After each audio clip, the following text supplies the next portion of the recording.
Ce jeudi est la journée internationale des maladies rares, celle qui touche moins d'une personne sur 2000. Une de nos équipes a rencontré Christelle, atteinte du syndrome héréditaire Ehlers dans l'os. Malgré des douleurs permanentes, elle tente de vivre le plus normalement possible et agit pour accompagner d'autres malades, Julien Tellier et Thierry Cléon. Le corps de Christelle est en permanence en mouvement. Cette petite gymnastique devenue inconsciente, c'est un moyen d'atténuer ses douleurs. Je vais bouger mes mains, je vais bouger mes jambes, mais c'est ma façon à moi de pouvoir rester debout.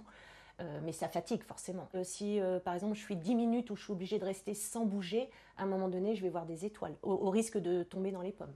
Christelle souffre du syndrome d'Ehlers dans l'os, ou SED, une maladie héréditaire qui atteint le collagène et qui se traduit chez elle par des lésions articulaires et des douleurs chroniques. Mon syndrome d'Ehlers dans l'os aujourd'hui est devenu ma jumelle.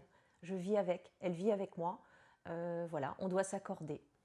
S'accorder, c'est adapter son quotidien à la pathologie et utiliser cette multitude d'équipements médicaux pour se soulager, jour et nuit. Là, moi j'ai une ceinture dorsale avec des capteurs pour pouvoir venir masser en fait les endroits qui restent difficiles pour moi. On a aussi beaucoup de coussins d'assises, des coussins dorsaux pour pouvoir être soulagé au maximum. Son syndrome a été diagnostiqué en 2017 après des décennies à ne pas savoir. Alors elle s'est lancée dans l'aide thérapeutique pour soutenir d'autres malades. Aujourd'hui, nous avons quand même une errance médicale importante, comme toutes les maladies rares d'ailleurs.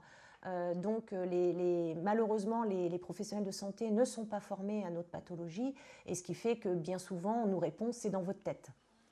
4 membres de sa famille ont été atteints du même syndrome et elle sait que ses enfants ont une chance sur 2 d'être porteurs. C'est pour eux qu'elle se bat. Moi, j'ai 3 enfants.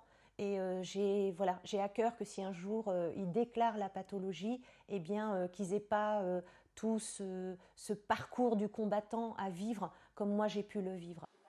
L'ancienne danseuse est aussi une battante qui espère qu'un traitement permettra un jour de guérir du syndrome d'Ehlers dans l'os.